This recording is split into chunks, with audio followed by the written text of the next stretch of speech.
Oh, Jordan, I'm so glad you finally made it. I've been talking with all these airship students over here.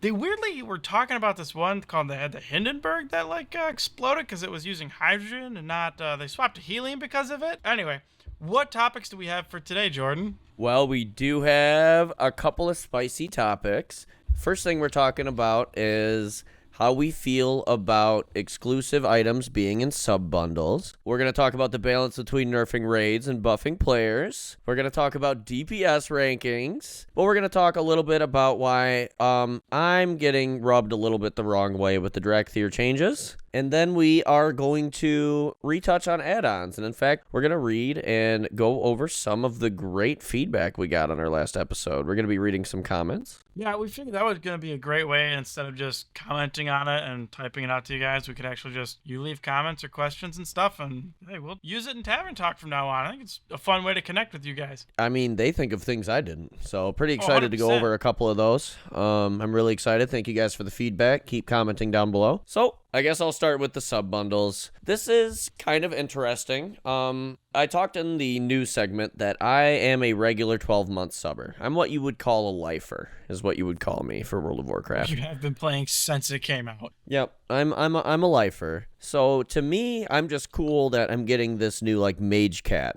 essentially. What I don't like is if somebody doesn't have a couple $100 or whatever to drop on a 12-month sub, they don't get these cosmetics. Them being kind of exclusive is kind of interesting. It feels kind of predatory to make you want to get the 12-month sub, because if you're going to play for 12 months, then it's a deal. If you're not sure about the game and you're just going to swipe for the mount, that's a really expensive mount. Right. Well, even then, don't some of these end up in their shop anyways, later on? You kind of get it for a bit, and then some of them. Sometimes they get reskinned and put on the trading post too if people like them enough. So I don't know, getting the OG one where it's hey, this is my 12-month sub one, haha. Yeah, I can get that, but I'll just pick this up from when it's given back out, and I may not, because I'm the type of person I don't buy from the store. I pay $15 a month for this. Why am I buying from the store on top? Yeah. So, while we've already had a problem with, obviously, they have shops, they have WoW tokens, we can get into all that. They have ways that they monetize the game other than the subscription. Is this any different than the shop? Like I said, I'm on the bias side of this. I am going to get this mount because I always 12-month sub, but I also play the game 12 months a year. So it's kind of, I don't know. Let us know how you guys feel about it. I think there's a line they're dancing on here, and so I definitely want to know how you guys feel about it. That's why I wanted to bring it up for sure. Let me play a little devil's advocate for you. I can see why they would give someone like yourself, who's a 12-monther, a little extra. I don't know if a mount would be, too much or not, but you've continuously subbed to the game for 12 months. They know they're getting. You're getting a deal with the price per month overall, because isn't it $11, $12 or something like that? Yeah, $11.99 I think is what it comes out to, something like that.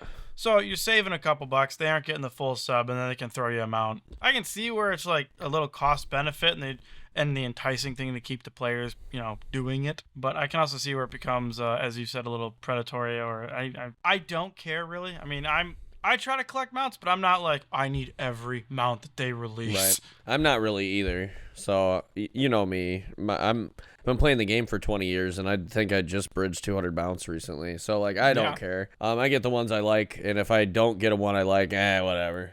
Well, and right, but that even goes to do you remember when we watched, I think it was 2017 BlizzCon when they came out with the blimp? Yep. I have that mount. I think you do too. Yep. Can't get that one again, but would that even be predatory, or is that just, hey, I bought the ticket even if it's online and I get extra cool shit in the game? Yeah, it's an interesting point.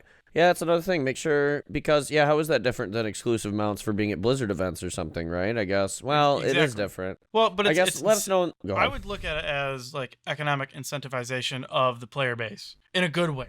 Not we want to talk economics. We'll go talk about WoW tokens, and that'll be in its own episode. Right. I don't even want to get into that. No, I don't either. But I think it's a good incentivization for the player base to do a 12-month sub. A, you save money. B, you sometimes get cool shit. I don't like it because what they're doing is I have a whole year of WoW, and I don't like the content they're making, because you're paying for something you're going to play in 9 months, if you think about that. No, it's true. So you're kind of pre-ordering a year of a game is what you're doing, right? Yep. So in a way, I don't like that. I'm going to play WoW anyway, especially, I mean, we do a podcast on it, right? I'm going to be there for the decline if it happens. But we kind of have to play the game now. Right. Well, we love the game. Don't let us say anything like that. Right. But well, I don't mean that we wouldn't be here if we didn't love the game. Exactly. But we're going to be here for the fall as well, right? So if that happens, WoW keeps innovating, and I think they're going to continue to stay relevant. That's why we chose to do a podcast on it. If it were to happen where they started making really bad decisions, then we're going to cover that too. Or, with Shadowlands again.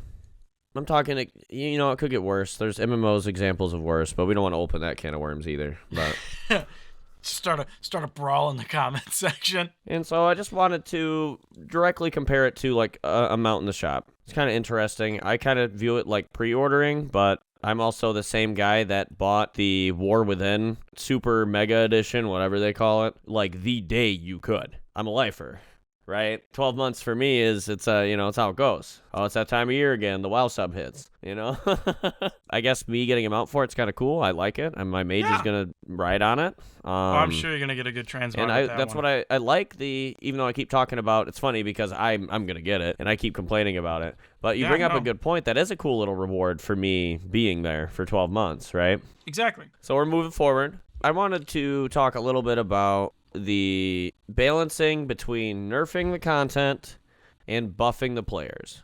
Which one do you think is the right direction, Ooh, yeah. Especially with our experiences in the War Within. There are things where I think like nerfing Shaman would be good.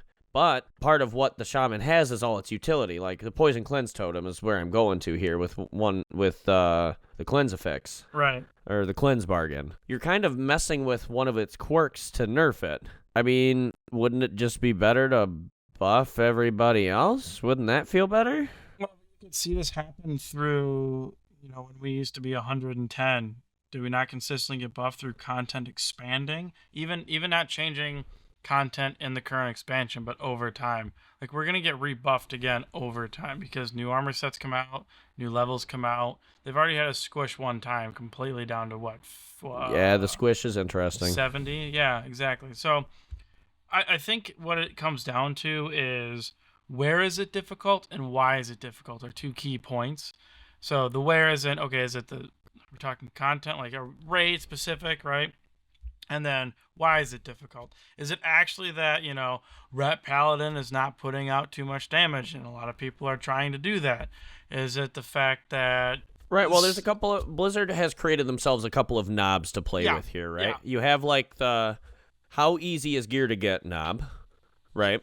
You have the how good is the gear you're getting knob, right? So those are like the gearing knobs, right? And then you have like class power knob, which, mind you, they also have, whatever it is, 34 different knobs in there for every spec, right? So those are like the main things they could touch. Because I like the idea of these affixes they bring out, for example. Right. So, like, buffing other classes to be able to deal with them, like, not as well as a Poison Cleanse Totem, necessarily.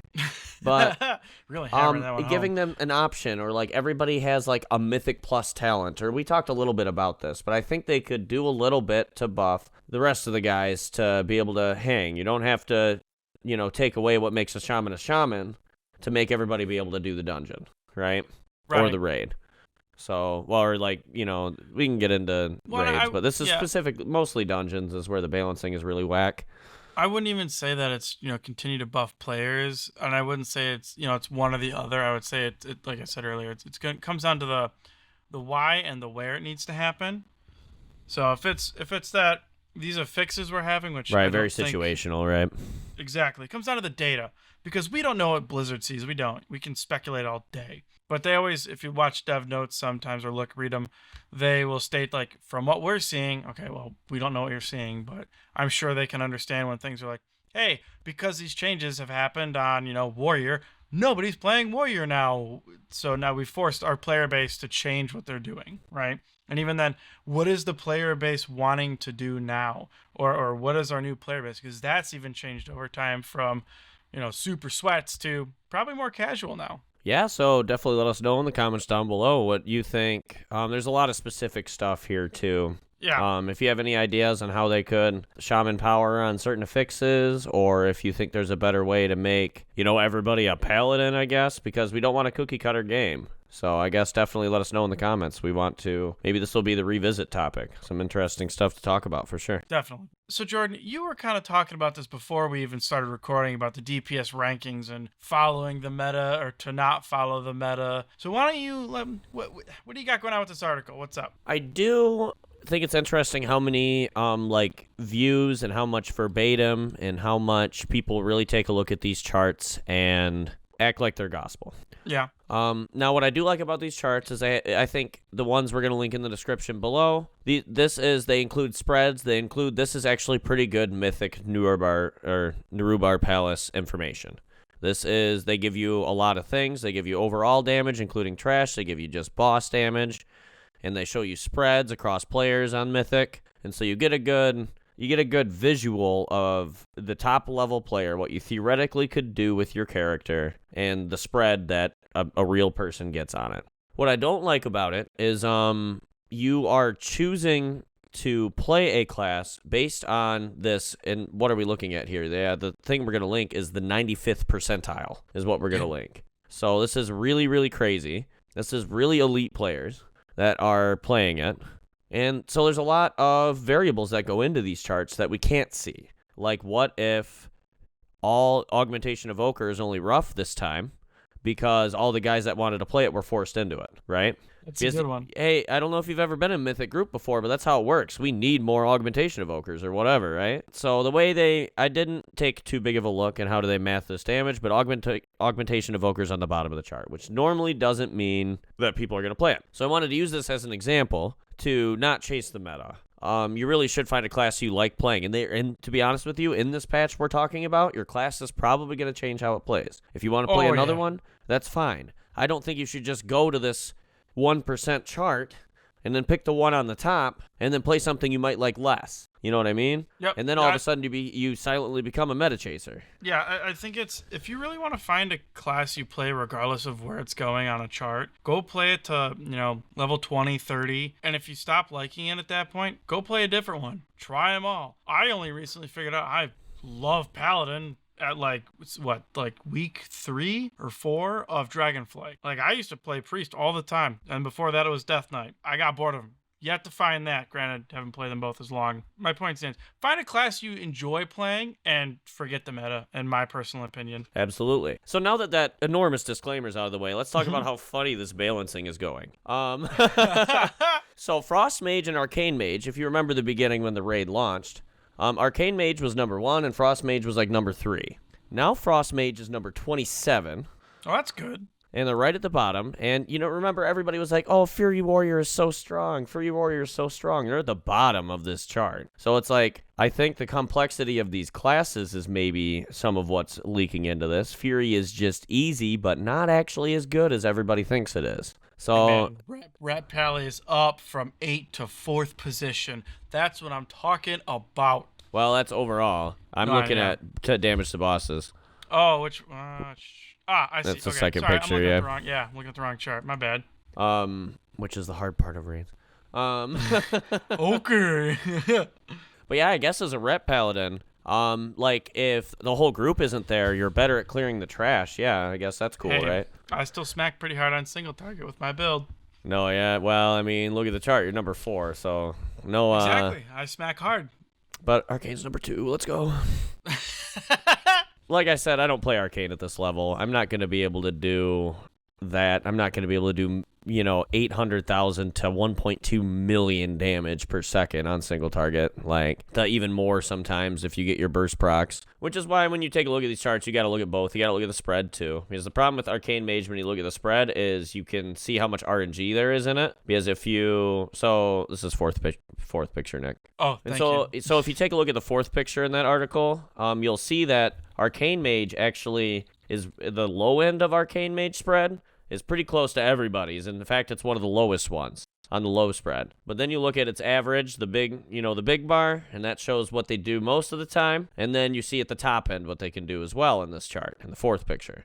But you'll see that variance of really unlucky. Like, if you get the mechanic every time, or if you never proc, like, you see how bad it can get. Yeah. So there's a lot that goes into this, you know? There's a lot. Well, and two, you've even mentioned, too, with Arcane that what makes it difficult, I don't remember if we've talked about it, on air or just playing the game, the amount of movement you have to do, and then trying to do your rotation can be a pain in the absolute ass. Right, because I'm already trying to interrupt casts in the middle of them, and a lot of them you can't move and do, and you don't have, like, Icy Flows to cheese it. You can't just Icy Flows Great Glacial Spike dab like you can on Frost Mage, right? But right. The damage is there when you land it. Like, it's sick. Like, it hurts. Oh, yeah. So the reason why I wanted to bring this up, and this is maybe a little bit too long of a Tavern Talk section, but I wanted to break down some of the reasons why just looking at the chart and choosing one is not what you do. These charts, there's a lot of reading into it, You know, clicking on, if the bar's the biggest, is not the move. Because it doesn't show any class complexity. It doesn't show that the enhancement shaman is sweating all over his keyboard, and he had to buy 3 now because he shorts him out with all of his sweat. You know, so, or the arcane mage, for example, that always tops the chart. Like, that guy is, you know, on something, right? So, right.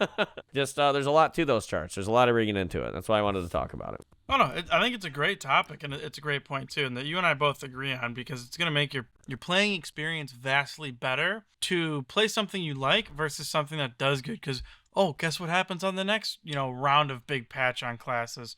Oh, you drop down 5 spots. Now you're not doing as hot. Now you're going to be upset when you're playing. That means you got to go level something else. Now you got to get another character, re-gear, yeah. It's a pain.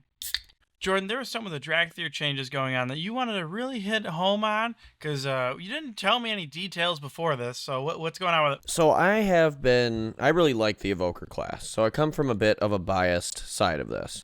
Oh! But when I see another lizard in a dungeon, for example, I know it's an Evoker, and I know they're playing one of my favorite classes. I think it's unique, because it's not like a monk was specific to Pandaren, for example, right? Right. He just could connect with people that were playing Evoker. And at the level I played the game at mostly, they really wanted to be Evokers. They liked the class. You know, it was kind of like us little group. All our lizards band together. And whether we like it or not, we do the augmentation. We do the preservation. So before, I come from, I'm not going to switch any of my characters over to Dracthyr, if that makes sense. My warrior, my priest, none of it. I'm not moving it over. So I come from a little bit of a biased viewpoint. I liked that you had to pony up and play an Evoker in order to be a lizard, but I kind of got attached to that. And so I am going to miss that, I guess is what I wanted to talk about. It's just kind of another race now.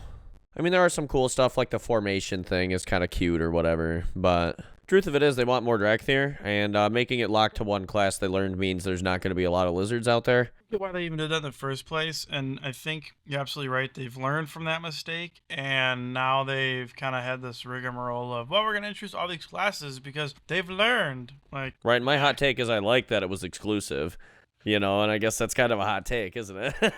a bit, yeah, but I think the way they went about it, I think, was probably kind of dumb. They should have just did what they did with Panda and went, here's a new class and race, BT dubs, they can also do this. That would have made more sense to me. Yeah, and a lot of it was animations, which, I mean, that's on Blizzard. They designed a new class that didn't put the development forward to want to animate it as a warrior or animate it as a priest or etc. Right. Warlock, which I think is really cool, actually. It's probably the coolest one. Is a void Dracthyr is actually kind of taboo and kind of cool, so I'm kind of into that. But you gonna make one? I mean, I don't like Warlocks. Sorry, Warlocks out there. I love you. Thank you for the Soul Stones and Summons, but I don't like playing it. So I don't see myself investing in a race change for my Warlock, if that makes sense. It's just going to be a Volpyrian if I ever want to play it, and that's just how it is. I already have my Lizard. I've had her since the beginning of Dragonflight, yeah. You going to class change maybe, or are you going to keep with the Evoker? No, absolutely not. Okay. I love Evoker. Right, no, I know you do. You're a damn good Evoker, too. Thank you. You're a damn good Paladin, so I appreciate it. I'm perfect. That's why Paladin starts with P. Oh, goodness. But I guess that's just what I wanted to say. I know it's kind of gatekeepy, and I don't like having that opinion, but I thought it was really cool to kind of, like, us Evokers kind of had like a little club, like the lizards, you had to do lizard things, Like I said, I almost didn't leave this one in, but nobody else can be an Evoker, right? No, you have to be a Dracthyr to be an Evoker. in the end, you still are that little community still, like you're talking about, right? Because Well, and so for the RP, it's kind of cool because I Yeah. could be like, "Oh, you're a warrior. What, you didn't like the gifts of your ancestry, and you didn't Exactly, like your yes. teachings of Neltharion?" And then they have a good argument too because they'd be like, "Well, Neltharion was a fucking prick," and I'm like, "Yeah, all right, all right. he's a big poo-poo head. He's a big stinky poo poo," and it's like, "All right, well, I mean, he taught us cool stuff though." Right. No, and I think the way they fixed it too is lore-wise, it's actually pretty smart the way they fixed it, and they kind of tossed out. Well, they've learned from Yeah, everybody. I can talk about that for an hour, but they did actually fix it in the Dracthyr start, which is pretty cool. So, yeah, this is interesting, and I think the community's all for it, and I think they should be. So, Well, yeah, I I'm mean, gonna have to get over it, right? Ultimately. Well, I think this move overall is good for people who want to play Dracthyr and don't want to just play Evoker. You're still your like little community. Just only you guys can be Evokers. Yeah, all what is it, 1.8% of us? Yeah. But it would be, the truth of it is it'll be cool seeing more lizards around too. So, I'm excited for that. It's a pretty solid point. I think you're right on it. Like it's good and bad, and like you and I have our own opinions on it. But I do want us to get moving forward into reading some of the comments we got from last video when we talked about removing add-ons from Warcraft. So why don't you take us off? You read the comments, and we'll kind of talk about what we picked up. Yeah, so like I said, thank you guys for the feedback. Keep leaving us comments for sure. Always, please. But we have at TigerWolf721 that said, I think that for competitive stuff like pushing world first, mythic content, I don't think that add-ons are good because look at it now. They're over-designing boss fights to compensate for the presence of add-ons that tell you how to play. It's an arms race. But to your casual player who will never do that fight at its most difficult, I don't see an issue with something like DBM in dungeons to help remind them if they're standing in a puddle. I think you bring up a really, really good point because having a DBM or a GTFO that has sirens and things like that go off when you're standing in something, it is good for the new player. I agree with you. I mean, it's good for even me being as experienced as I am, and I'm not saying like I'm doing that fight at that level or anything, but like I get horse blind design when I'm trying to do my rotation on Paladin. Sometimes I need a reminder I'm standing in something, or to like watch the bubble and look up and see what way the boss is facing. Like I need that sometimes because sometimes I get smacked by the mechanic. It happens. All right, so your perfect example of the point I'm trying to bring up is now you get used to having something scream at you when you don't need to stand in something. Yeah. Right? Instead of you building as a player and learning and looking at the fight and not standing in something. Well, yeah, but so right? Well, but if so, here's a fun point too. Talking about removing add-ons like we did last week. If we, let's say, for instance, we took them all away, right? Okay, that means that the one that you and I use and love, ELV-UI, is gone. We now have to use the nasty base UI. We have to memorize buttons, which is easy to do. We pretty much do that even with ELV-UI. But my point is now you can't move them around on the screen like we can with ELV-UI and make it to where, yeah, I could just have my rotation buttons sitting next to my character and corner my eye, watch them. Right. Well, Blizzard is making a lot of changes. Like, you can in the base UI, because I used the base UI during the beta, and I built, 2 characters using only the base UI during the beta. And they do have their leaps and bounds ahead. You can make them 6x2. It is way, way more stomachable to build a UI like you want it to be seen. There's a lot of features missing, and there's a lot which we're going to read a comment about this as well, because they don't really do the best job of showing you the game. And our next comment touches on this a little bit, so we'll bridge right into it. I'll read the next comment. So comparing Final Fantasy to WoW. Final Fantasy knows how to accurately do AoE graphics. This is from I'm gonna butcher this one, but at Voyu Madar had a very good comment saying, comparing Final Fantasy to WoW. Final Fantasy knows how to accurately do area of effect graphics. Thinking of the fungus for delves, for example, there are so many places that you can often barely see if there's a void under you, or if not, because the grass is visually on top of the swirly. I've also had several dungeons that have a crap load of people where you shouldn't even see any voids because everything was bright and flashing with a Paladin Storm. And so where he's getting at, he has a very long comment that does get to the point of Final Fantasy does a much better job of showing you things on the ground.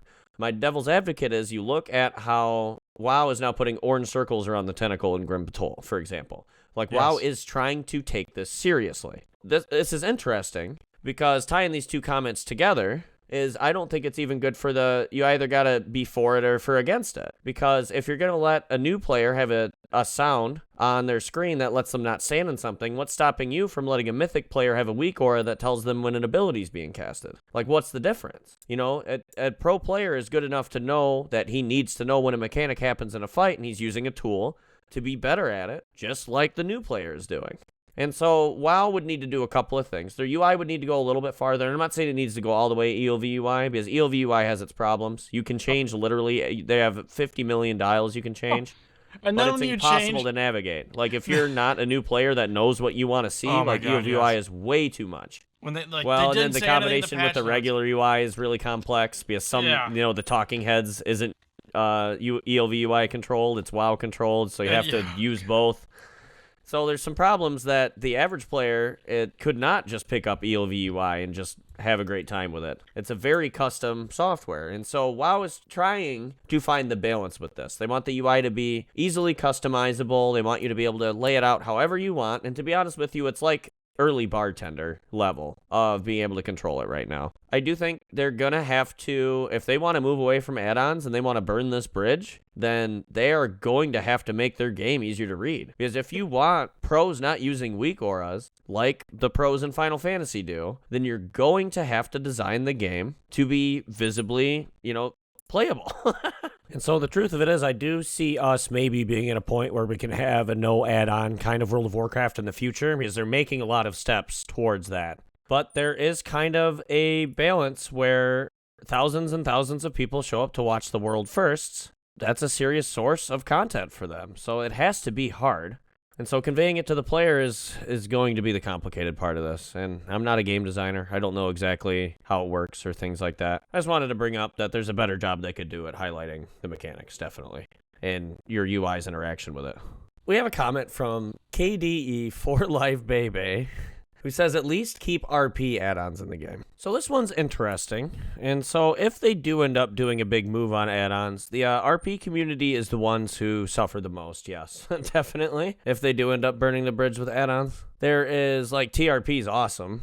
You get to build your whole character's backstory, and anybody that hovers over your name sees your backstory, and etc. There's really cool things in the RP add-ons. I didn't even know they had that, I'll be honest. Yeah, TRP, there's a lot of really cool stuff. It goes miles and miles past what I'm talking about. But he brings up a good point to where the RP community would suffer if they burn add-ons where they stand. I'm going to say it again. They just need to draw the line in the sand with these. They need to, I don't care if you make a cute little bio for your character that you RP as and, not Goldshire, hopefully, right? That's pretty cool. But I think they need to do something about the real serious play the game for you add-ons. I'm not going to list them. You can find them if you want to look them up. But some of us may know them. And I'm sure some of our listeners have heard of them. So, yeah, I just wanted to cover, the RP community suffers if they rip add-ons out, definitely. For sure. And I do a little bit of RP myself, not a whole lot, but it's something I've actually wanted to do or try. It's interesting. You got to buy in. It's almost like D&D in a way. You got to really put on shoes. I got the buy-in for doing it because I've played D&D. I've never done it. It's cool, and it's there'll be some cringe. Just cringe fucking everywhere. But it's cool it's actually really cool when people take it seriously. It really is cool. So I'll leave it at that. But moving on to our last comment that we picked out today, which kind of sums up what we're talking about. It comes from DJ9739. Blizzard should be allowed to moderate add-ons to make sure it's not mandatory for players to have them.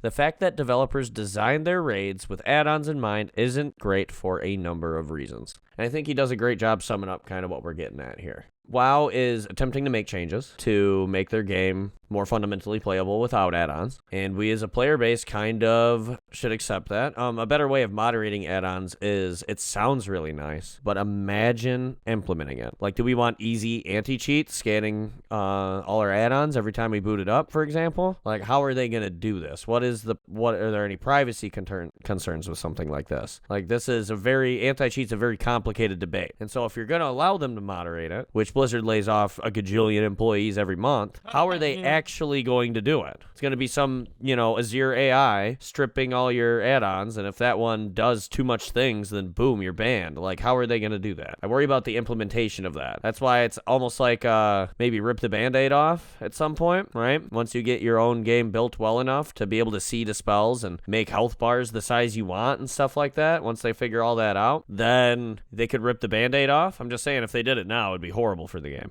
It'd be annoying as shit. I just really don't think there's an in-between.